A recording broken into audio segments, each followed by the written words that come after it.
গ্রামের মেলায় রিং দিয়ে খেলেছেন কখনো? এই রিংগুলো 10 টাকা দিয়ে 5টি পাওয়া যায়। এরপর একটা নির্দিষ্ট স্থানে দাঁড়িয়ে বিভিন্ন পণ্যের উপর এই রিং বসাতে হয়। যদি একদম বরাবর অর্থাৎ ফ্লোর বরাবর রিং ফেলতে পারেন কোনো পণ্যের উপরে, তাহলে সেটি টাকা আপনাকে দিয়ে দেওয়া হবে অথবা পণ্যটি আপনাকে দিয়ে দেওয়া হবে। গ্রামের মেলায় হরহামেশাই দেখতে পাওয়া যায় এই খেলাটি।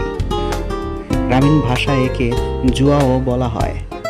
অর্থাৎ ডিজিটাল জিলি আপনারা খেলেছেন হয়তো মোবাইলে, সেই ডিজিটাল জিলির ম্যানুয়াল রূপ হচ্ছে এই রিংয়ের খেলাগুলো। খেলেছিলাম, 10 টাকার 5টি নিয়েছিলাম, কিন্তু আসলে পড়েনি।